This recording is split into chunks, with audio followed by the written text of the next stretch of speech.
noches, nos encontramos en un nuevo programa de Cuestiones y Contrapunto, en esta oportunidad sin nuestro conductor Carlos Cartavia, quien se encuentra atravesando un fuerte estado gripal. Le mandamos saludos desde acá y esperamos que se recupere pronto. No vamos a hacer una editorial en esta oportunidad, ya mismo arrancaremos con los entrevistados, pero sí mencionar algunas cuestiones que han sucedido a lo largo de la semana. La semana pasada tuvimos la elección de un nuevo papa en este cónclave y por esta razón estaremos hablando en segundos nomás con Federico Ridisi, quien es teólogo.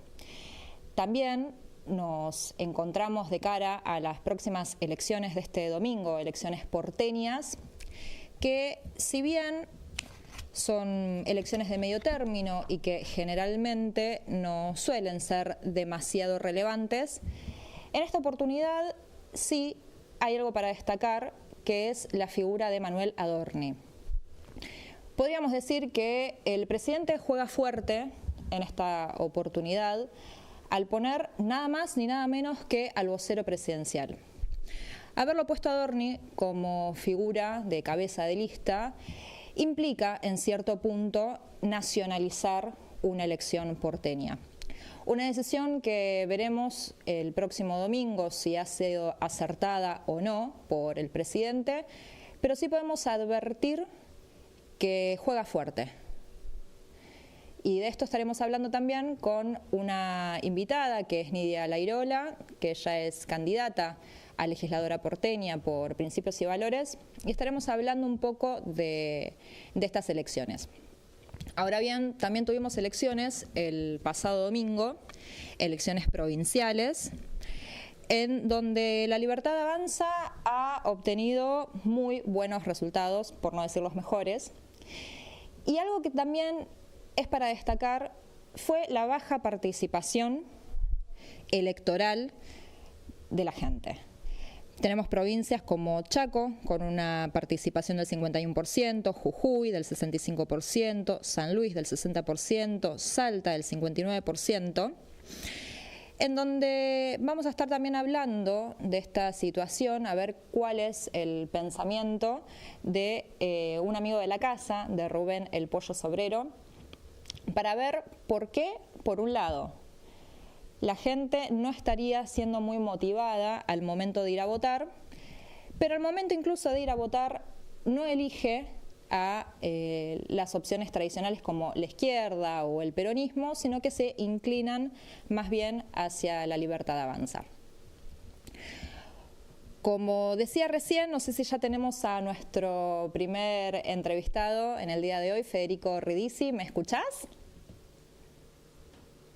Buenas noches, sí, perfecto, ¿ustedes me escuchan?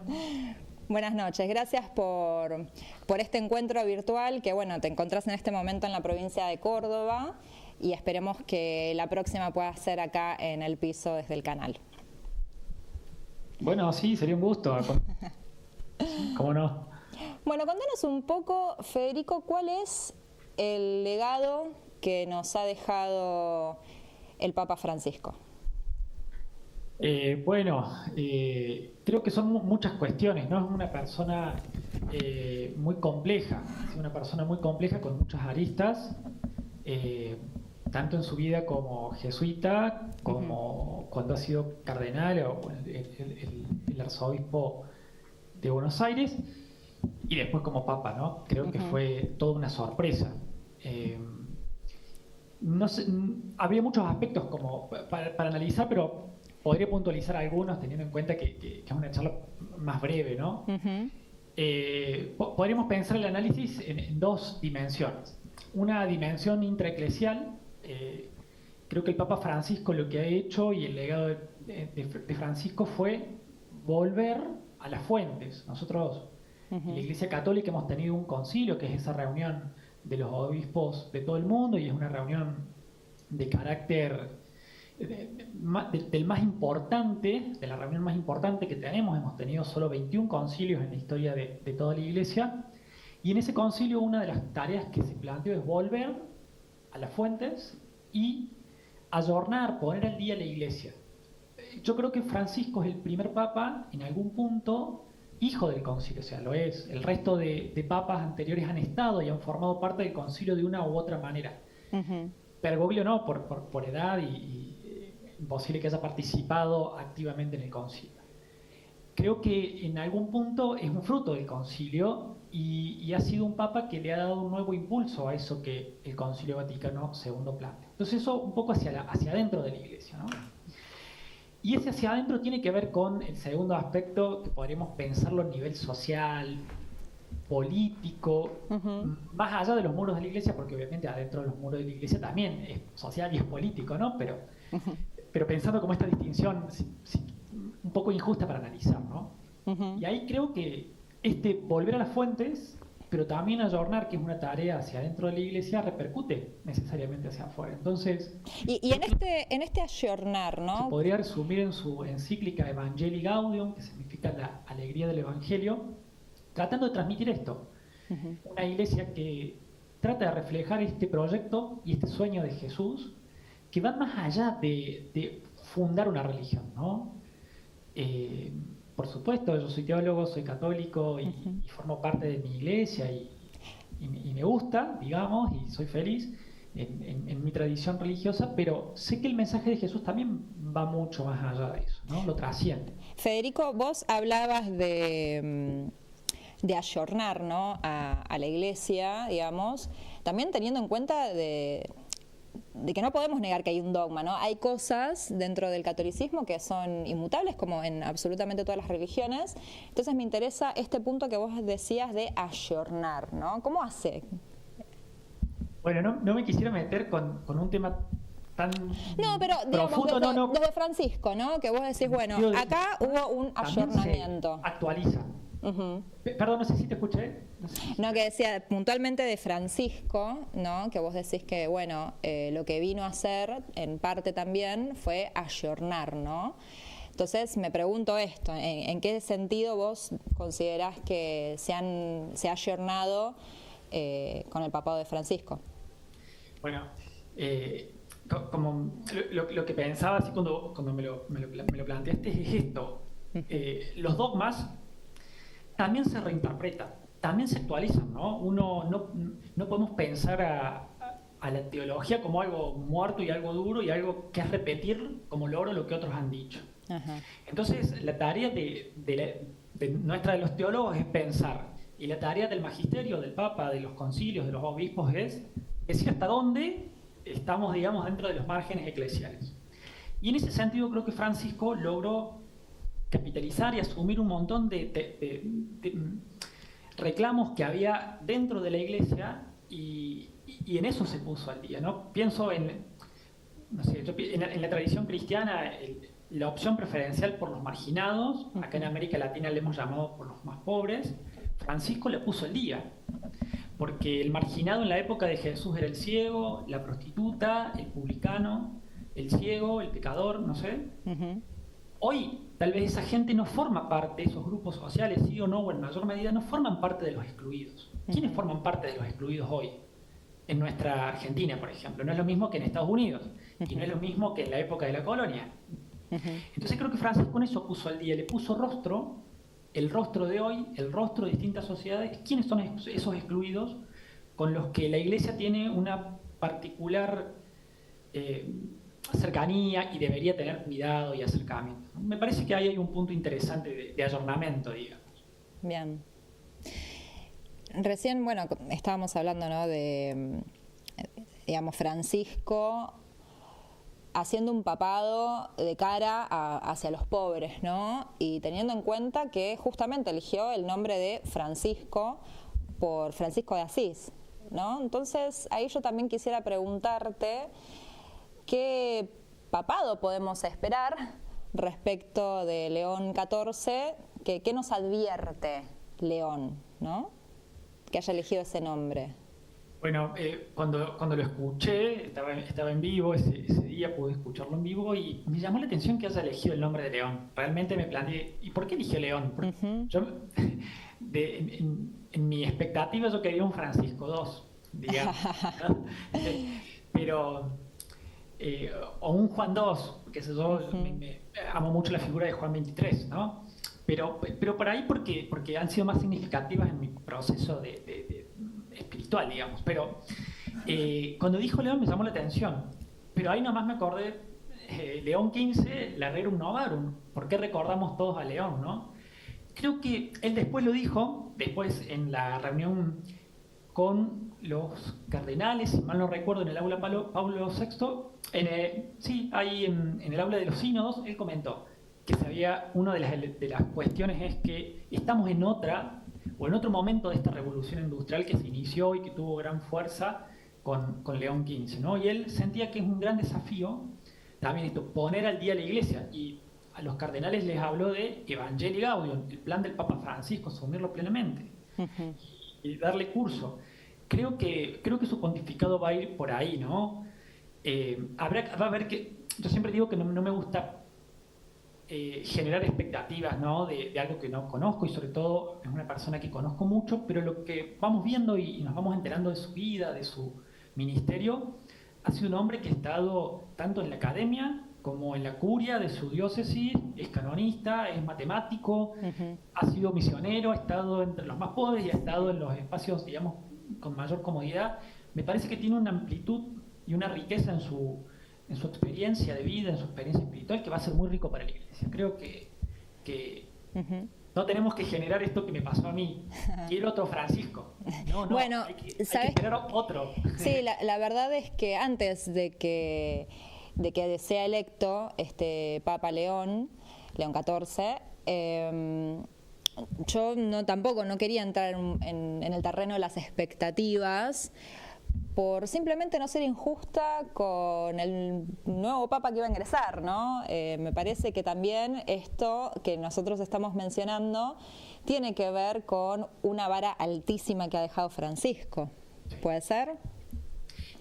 A mí me llamaba la atención que cuando, al menos es lo que yo recuerdo, es mi percepción esta, no es la última palabra de lo que voy a decir, por supuesto. Pero cuando Benedicto renuncia, nadie se planteaba si iba a venir otro Benedicto. Totalmente. Pasó un poco con Juan Pablo. Después de 26 años de papado, ¿quién va a agarrar el timón de la Iglesia y cómo lo va a agarrar? Bueno, me parece que Francisco en algún sentido nos ha pasado con estos años de pontificado, pero no tanto por la duración, sino por la intensidad de lo que hizo.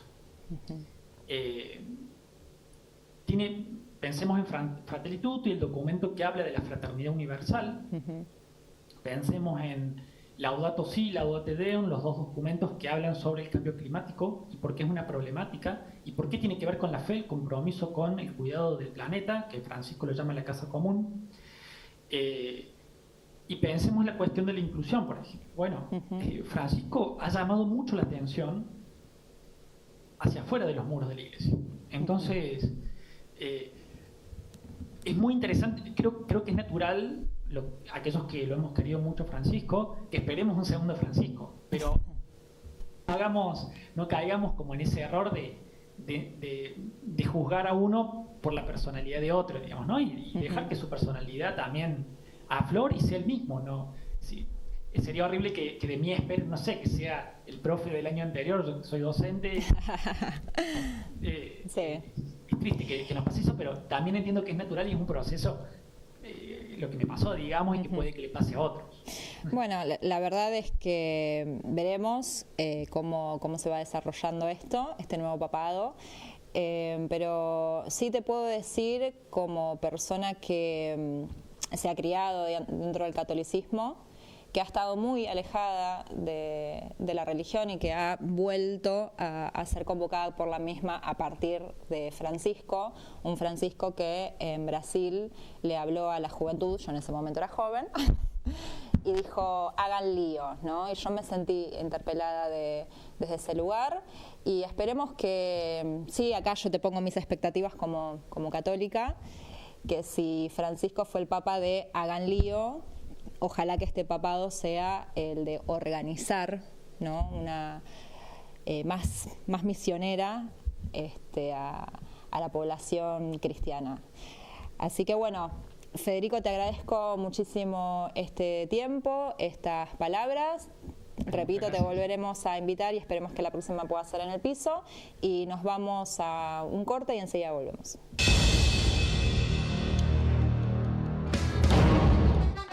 Y continuamos acá en Cuestiones y Contrapunto y le recordamos a nuestra audiencia que estamos en vivo hoy miércoles, así que no nos llamen, pero sí déjennos sus mensajes por WhatsApp. Pueden dejar preguntas incluso para los entrevistados. Nos escriben al 156-517-6612, como ven en pantalla, o bien a nuestra red de Instagram, @cuestiones.tv. Y ya estamos acá con nuestro segundo invitado de la noche, Rubén El Pollo Sobrero, un amigo de la casa. ¿Cómo estás, Rubén, en estos miércoles de movilización de jubilados y represiones? Y en esta oportunidad sí. Espero estar haciéndolo bien. Nada, sí, muy bien, muy bien y muy suelta. Y muchas gracias por invitarme. No, por favor. Bueno, hablábamos recién fuera de cámara esta cuestión de la baja voluntad de la gente yendo a votar en estas elecciones que vimos el pasado domingo en Chaco, Jujuy, San Luis, Salta. Sí. Nos preguntábamos, ¿viste? Y estaría bueno que lo podamos hablar ahora al aire. ¿Qué es lo que pasa? Que por un lado hay poca voluntad de ir a votar, por otro lado los que se movilizan a votar votan a La Libertad Avanza y no votan otras ideas tradicionales como podría ser el peronismo, la izquierda y demás. Es un proceso que se está viviendo en la Argentina, que es un cruce de caminos. Nosotros estamos en un proceso donde hay una desmoralización muy grande de grandes sectores de la sociedad que no ven que sus necesidades sean cubiertas por el voto, y creo que todavía hay un sector que está votando a La Libertad Avanza con todo el odio que le han metido durante mucho tiempo. Yo qué sé, es ridículo que un trabajador vote a Milei. Sin embargo, hoy existen barrios populares que están pasando las consecuencias de este modelo económico que va en contra de ellos. Eso existe. Yo qué sé, yo en mi gremio, un gremio combativo, peleador, tuvimos todo un sector que votó a Milei. Que cuando uno habla, vos te das cuenta que hay muchos problemas no resueltos por la democracia, que lo terminó canalizando un personaje siniestro como Milei. Sí, como un malo desconocido que un malo ya conocido, ¿no? Como un poco esa sensación. Lo que pasa es que nosotros, nosotros estamos viviendo algo muy parecido a lo que pasó en el 2001, también pasó en los 90. Hay una época, hay un momento en donde la sociedad entra en un frenate y piensa mucho lo que está pasando. Yo creo que ese momento es lo que estamos nosotros atravesando ahora. Yo sé, muchos trabajadores, yo hoy te comentaba, en el ferrocarril, uno de los lugares que siempre fuimos de los mejores pagos del país, hoy el promedio de nuestros salarios está por debajo de la línea de la pobreza y vemos cómo los compañeros se van con retiro voluntario de verdad, no es que la empresa lo llama, van y se presentan, no, me quiero ir, ¿a dónde vas? No sé, me quiero ir, ya estoy podrido de todo esto, siempre lo mismo. Sí, hay todo un sector de la sociedad muy grande que está muy desmoralizado. Ahora, ¿cuál es? Si vos me preguntás por qué es que eso no lo canaliza, por ejemplo, la izquierda, el peronismo no lo canaliza porque gobernó hasta hace poco.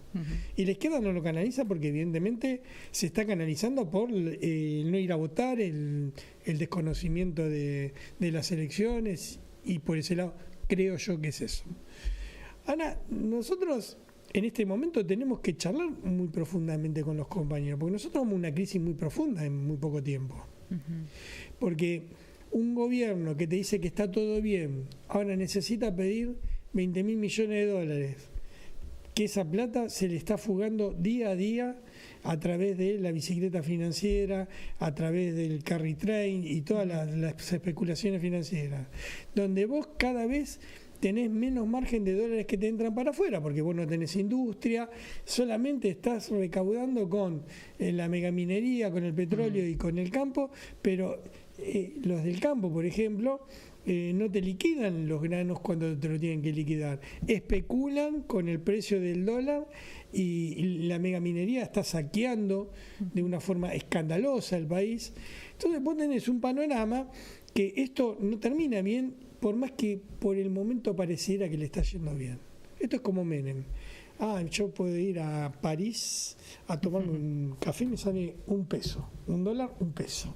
Esa mentira después la pagamos con desocupación, la pagamos con el estallido del 2001, que por un tiempo, mientras que te ponen dólares frescos de afuera, eso lo sostienen, pero eso explota. Me llama mucho la atención esto que vos decías de compañeros de trabajo, ¿no? Del gremio que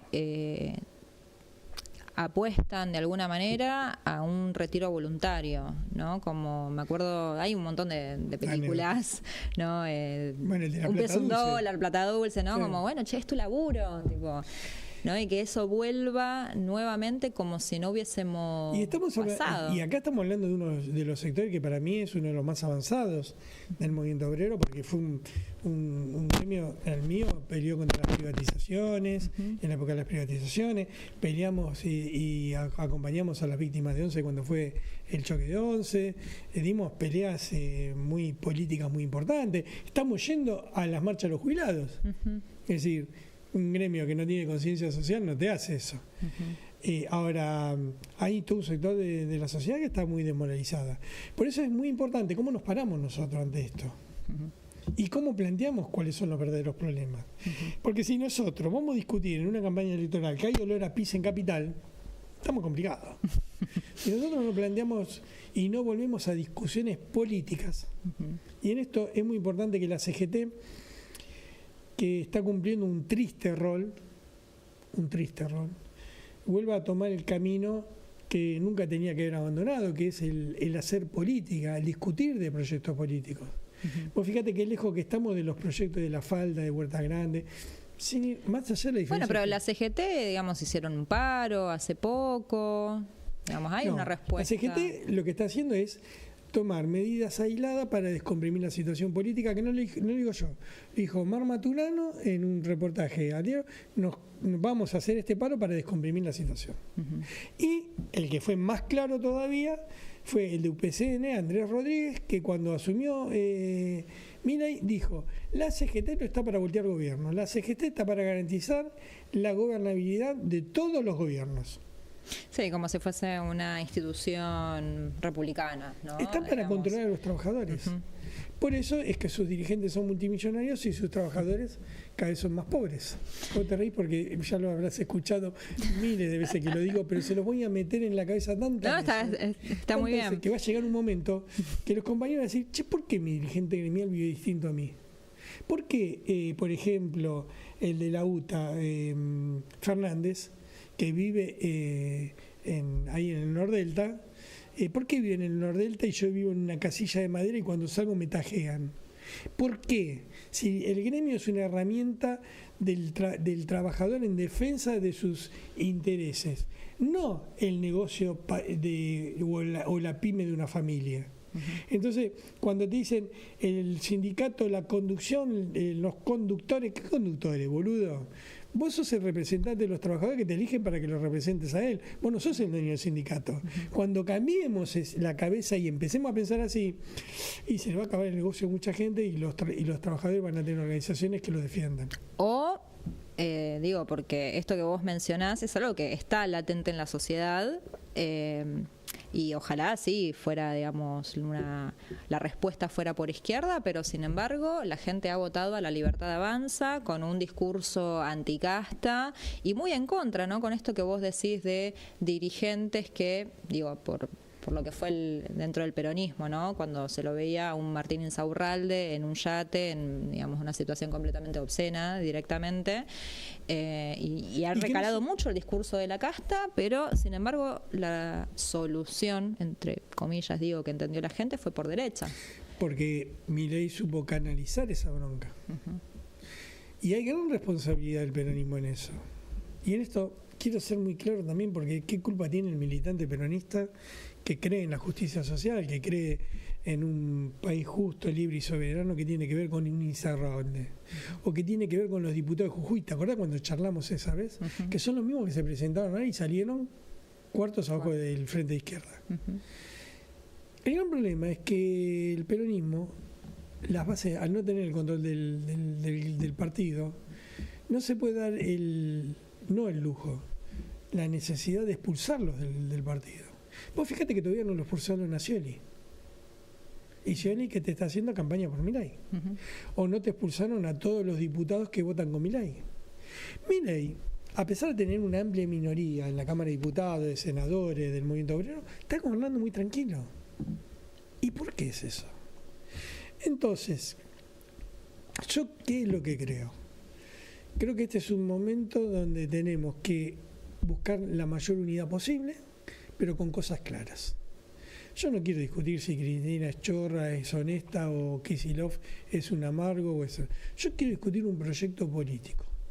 Yo quiero plantear que nosotros tenemos que volver a levantar programas como el de Huerta Grande, el de la falda, más allá que yo hay cosas que no comparto, pero tener un norte. ¿Cuál es nuestro norte? Por ejemplo, yo creo que cada vez se hace más indispensable nacionalizar la banca y el comercio exterior porque todos los dólares se te van por ahí. ¿Quiénes están dispuestos a levantar esa bandera? La Junta Nacional de Grano, que también, la Junta Nacional de Grano fue una creación de los conservadores, pero nos sirvió a nosotros en un momento para que no se especule con la comida. ¿Cuál es el rol que tienen que jugar las empresas del Estado? ¿Vamos a permitir que nos sigan saqueando nuestros recursos naturales? Es decir, vos sabés que yo no soy nacionalista, yo soy internacionalista, pero no soy boludo.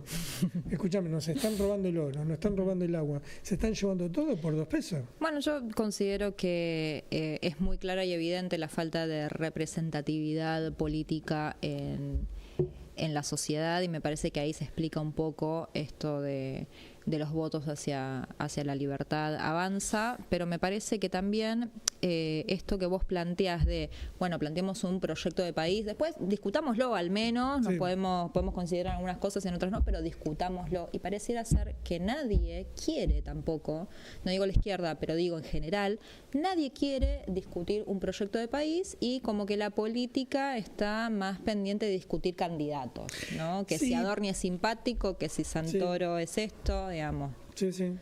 Como muy en pero eso tarde o temprano se va a dar, porque las crisis económicas que hay en el país afectan y en un primer momento te inmoviliza, pero después, tarde o temprano, cuando vos hiciste la catarsis, vos después vas a salir a buscar respuesta. Por eso es importante que vayamos marcando el camino para que no nos vuelva a pasar lo que nos pasó. Porque ¿de qué sirve que gane, por ejemplo, Kicillof las próximas elecciones? Si vos no discutís, por ejemplo, el no pago de la deuda externa, que es un tema complicado, porque vos decís no pago la deuda externa y la gente te dice, che, está loco este tipo, nos van a venir a expropiar todo, van a venir los yanquis con la marina. No nos van a dejar usar tarjetas de crédito. No vamos a poder usar tarjetas de crédito. Y los medios como los payasos que tenemos en TN, en La Nación, que te van a decir, perdón, este grupo pertenece a crédito, no importa. Te van a salir a decir, como por ejemplo un Viale, te vas a decir, ay, no vamos a tener tinta para las impresoras, no vamos a tener celulares.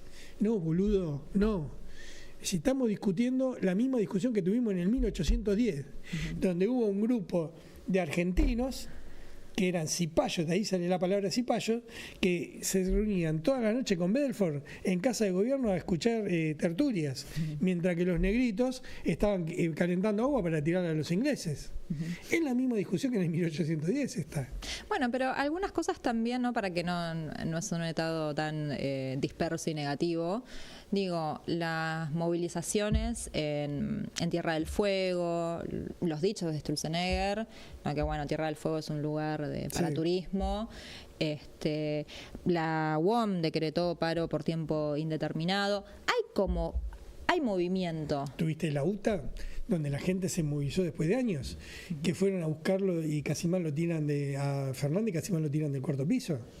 Tenés, recién te estaba contando, la izquierda acaba de ganar hace un mes y medio el sindicato provincial de docentes. Ya teníamos el de Capital. Es muy probable que ganemos el de Neuquén. Con eso vamos a estar discutiendo quién dirige la CETERA. No es un tema menor. Aparte que tenemos, hay Rosario, Ushuaia, se está formando un frente donde ahí va a haber un cambio muy profundo. Hay un crecimiento con el Zunda, todo eso. Empieza a haber.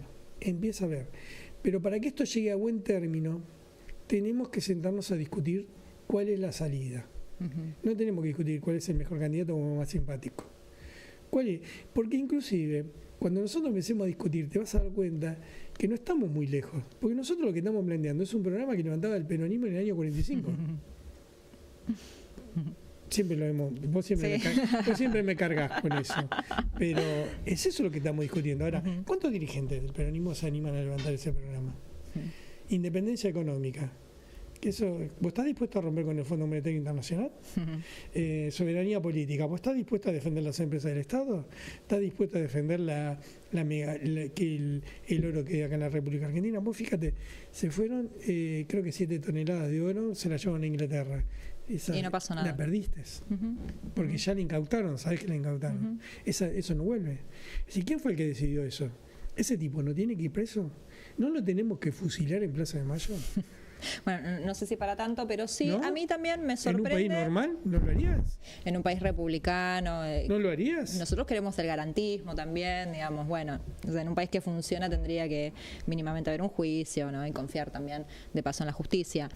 No en esta.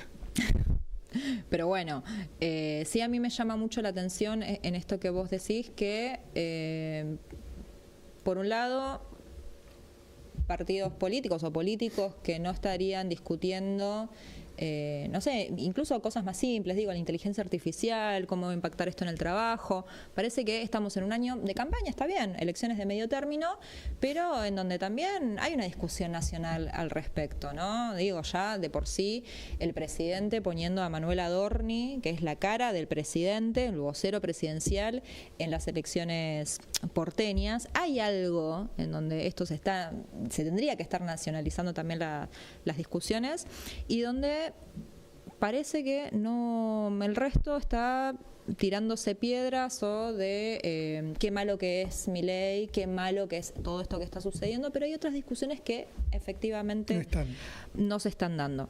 Por otro lado, y ya para ir cerrando, se cayó ficha limpia, ¿te sorprende? No. ¿Por qué? Porque lo que más le sirve a Milei es tener a Cristina enfrente. Vos decís para polarizar. Claro. Que fue lo que hicieron todos. Es decir, no es casual que Milei haya levantado los 2 diputados que le responden a Rovira. Rovira se llama, ¿no? El de Misiones. Que siempre le votó y que más dijo Milei, es un pedido de Milei. Es decir, tiene que ver con la política, que ojo, también le puede salir mal, porque Macri hizo lo mismo. ¿Te acordás que polarizaba con Cristina y terminó perdiendo porque le meten a Alberto Fernández de presidente y entonces todo el argumento que tenían se le cae? Son jugadas. Este gobierno no te puede decir, no te puede bajar un programa económico. ¿Por qué? Porque su programa económico es el saqueo. Él no te puede decir nosotros vamos a saquear, nosotros vamos a esto. Entonces, ¿cuál es la propaganda de ellos? Nosotros somos el antikirchnerismo. Y polarizan con eso. Y vos tenés un sector de la sociedad muy grande que el veneno lo tiene dentro de las venas. Entonces te polariza con eso. ¿Qué te puede plantear Milei? A ver, nuestro plan de gobierno es el Carring Try. ¿O es la bicicleta financiera? No te puedo decir eso. Nosotros estamos de acuerdo que las Malvinas sean inglesas, porque Margaret Thatcher es mi... más o menos lo dijo. Más o menos da señales en ese sentido, digamos. Pero una cosa es demostrarlo y otra cosa es en una campaña electoral decirlo. La campaña electoral todo el mundo quiere escuchar lo que quisiera que haga su gobierno. Entonces por eso se miente tanto en la campaña electoral, porque uno habla diciendo vamos a hacer tal cosa. Nosotros eso no lo queremos hacer. Nosotros queremos plantear un programa político, queremos discutir un programa político que empieza por el desconocimiento de los acuerdos internacionales, la investigación del tema de la deuda externa. ¿Dónde fueron a parar los 45.000 millones de dólares?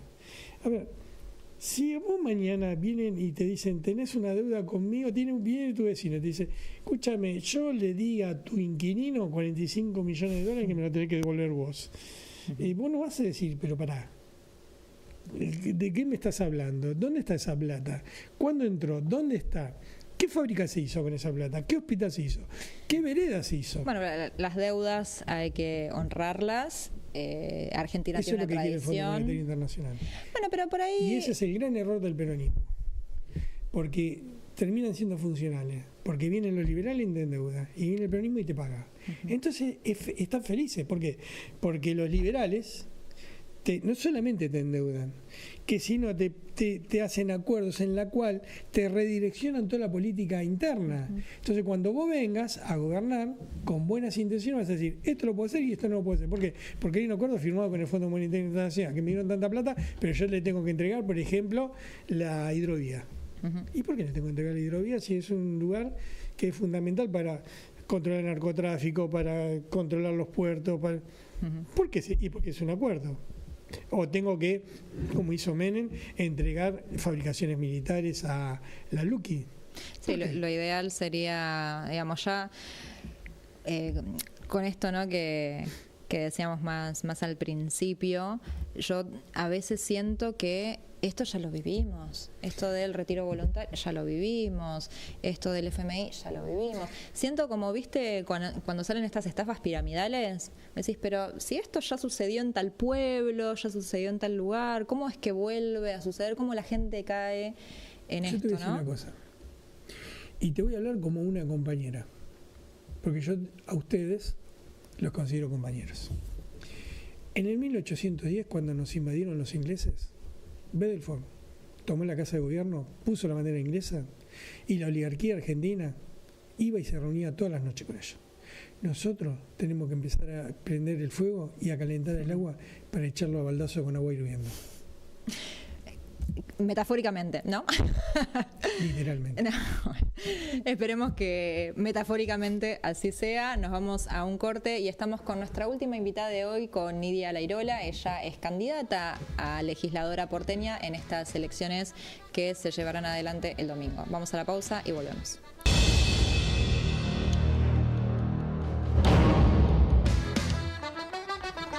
Aquí en Cuestiones y Contrapunto, en nuestro último bloque en el día de hoy, estamos con Nidia Lairola. Muchas gracias por estar acá, por hacerte el tiempo de estar acá presencialmente. Y recién estábamos hablando, tanto en la editorial como en nosotros entrevistados, de la escasa, no voy a decir falta, pero sí escasa voluntad de la ciudadanía al ir a votar. ¿Vos qué reflexión tenés al respecto? ¿Qué sentís? Hay que ver cómo es la respuesta en la Ciudad de Buenos Aires a las elecciones, pero entiendo que el pueblo argentino está muy golpeado después de 3 gobiernos fracasados. El de Macri, un fracaso rotundo. Después el pueblo apostó por Alberto y otro fracaso rotundo, y ahora el fracaso de Milei. Ya con rabia fue a votar a Milei y es un nuevo fracaso. Entiendo que esto le quita las ganas de votar a alguna parte del pueblo argentino. Claro, porque es como, digamos, el electorado que va y que vota a La Libertad Avanza, va, se presenta y vota a La Libertad Avanza, ¿no? Pareciera ser que quienes no van a votar son los otros, los que no votarían esa opción, ¿no? Eso es no me parece porque las elecciones no salieron favorables para La Libertad Avanza, no salían favorables para ellos, no los votaron en la mayoría. Y fueron menos personas a votar, y me parece que son justamente los de La Libertad Avanza, los votantes de La Libertad Avanza de las últimas elecciones, los que eligieron no ir a apoyar a su gobierno, al gobierno que pusieron. Me parece que es duro, pero que tenemos que conformar una nueva esperanza y un camino para ir que enamore a los argentinos, y bueno, eso tiene que ser desde el peronismo, no hay otra forma, tiene que ser desde el peronismo. Por suerte existe esa posibilidad, existen planes, programas y proyectos para llevarlo adelante, y bueno, hay que ordenar un poco la política para que esto se pueda plasmar en un proyecto también electoral finalmente, y no solo político, que dé esa esperanza y esa posibilidad de ir a buen puerto, de ir a caminar hacia la felicidad del pueblo. ¿Considerás que estas elecciones porteñas del domingo que te tienen como candidata son elecciones de medio término, que medio que no importa, o que se está jugando algo a nivel nacional en estas elecciones? Se está jugando algo, algunos lo están jugando como algo, si se quiere, desde la política, de la parte de la política politiquera, digamos, ¿no? De los cargos, posicionarse acá o allá. Nosotros nos lo tomamos muy en serio en Principios y Valores. Nosotros tenemos de conductor a Guillermo Moreno a nivel nacional. El primer candidato de la lista es Alejandro Kim y nos tomamos muy en serio el proyecto nacional. Nosotros vemos, te escuché hace un rato también hablar de hacer lío y del Papa. Yo soy la coordinadora nacional de una agrupación que se llama Lío. Los inorgánicos organizados, la hicimos porque el Papa pidió que hagamos lío y lo organicemos bien, y nos dedicamos desde hace largo rato a hacer lío y organizarlo bien. Y estamos en un nuevo orden internacional, eso es lo que vemos. Nosotros lo veníamos esperando, creíamos que esto iba a suceder, teníamos esta hipótesis desde hace 10 años de que se venía el fin del globalismo y se venían los nacionalismos con su correspondiente proteccionismo económico, y en ese sentido nosotros armamos un plan económico y un programa de gobierno para este mundo que el 2 de abril dio su inicio completo con las imposiciones, digamos, los gravámenes que puso Estados Unidos a las importaciones, y con todo lo que está pasando alrededor de eso entre Estados Unidos y Rusia, que vamos hacia un nuevo orden internacional establecido, etcétera, y donde creemos que, así como creíamos que el Papa Francisco podía ser un actor fundamental en esa mesa, creemos que el nuevo Papa León va a ser un actor fundamental en esa mesa, y qué bien que viene, porque si bien los nacionalismos y el trabajo y la reindustrialización de los distintos pueblos nos da la posibilidad de nosotros poder desarrollar nuestro proyecto industrial, que es el que nos da una inserción nacional inteligente, si bien eso nos ampara, digamos, ese caminar hacia los nacionalismos, y que no sea mala palabra que vos cuides el trabajo de tu pueblo, bueno, esos dos pueblos son bravos y se necesita una figura que enseñe a tender puentes y no levantar muros. No construir muros, sí, totalmente. ¿Sabes qué? Te escucho, y siempre que escucho a referentes de Principios y Valores, una cosa que me llama la atención para bien y que realmente no veo que suceda en otros espacios políticos es que hablan de lo internacional, ¿no? Constantemente, siempre traen a colación como, bueno, hay que tener cuidado con China, con esto, con lo... Y no lo veo eso en otros ¿Por qué espacios. será? ¿Vos crees que no lo piensan? Pregunto. ¿O será que algunos trabajan para que seamos eso de China, el que le vende las los granos y le compra las manufacturas? A mí me intriga eso. A veces pienso que algunos con los que alguna vez tuve algún debate, bueno, algunos, el hermano es corresponsal en China, y no entiendo bien si es que trabajan de eso. La verdad que no me doy una idea, no quiero hablar sobre la gente que no conozco, pero entiendo que es imposible que alguien que esté en política no esté pensando la inserción nacional, porque es imposible. Y Perón decía que la política de verdad es la internacional y lo otro es cabotaje. Imagínate si es cabotaje la Argentina, lo que es la ciudad de Buenos Aires. Es una cosita pequeña. Sin embargo, varias expresiones, varias listas tienen como que quieren hablar solamente de la ciudad de Buenos Aires. Nosotros hablamos de lo internacional porque hablamos del proyecto nacional que hay que construir. Nosotros queremos construir un proyecto nacional industrialista, porque solo con la industria, más el campo, más el sector de los servicios, con todo eso, pero solo sumando una industria fuerte, robusta, se puede hacer que todas las familias argentinas tengan trabajo. Y hoy, por más que haya tecnología de todo tipo, el trabajo está y va a seguir estando. El trabajo va a seguir estando. El trabajo va a seguir estando y va a seguir siendo parte.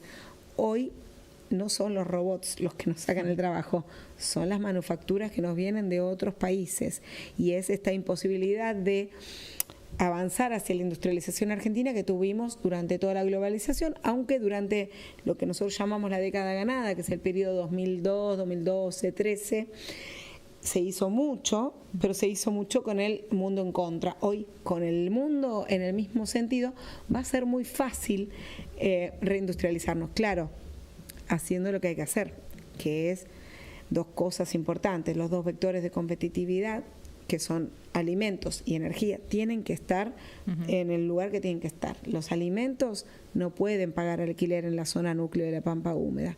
Hoy pagan alquiler y eso hace que no seamos competitivos para nada, porque nuestros salarios tienen que ser altos para poder comprar solo la comida. Nidia, en 2 palabras ya para cerrar, ¿por qué los tienen que elegir este domingo?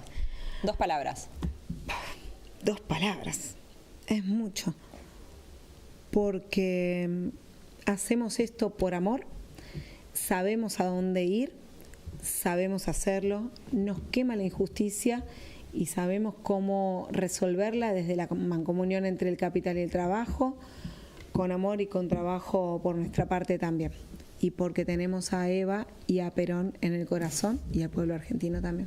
Muchas gracias por haber venido y muchas gracias a ustedes también por acompañarnos como cada miércoles 21 horas en Cuestiones y Contrapunto. Nos vemos la semana que viene.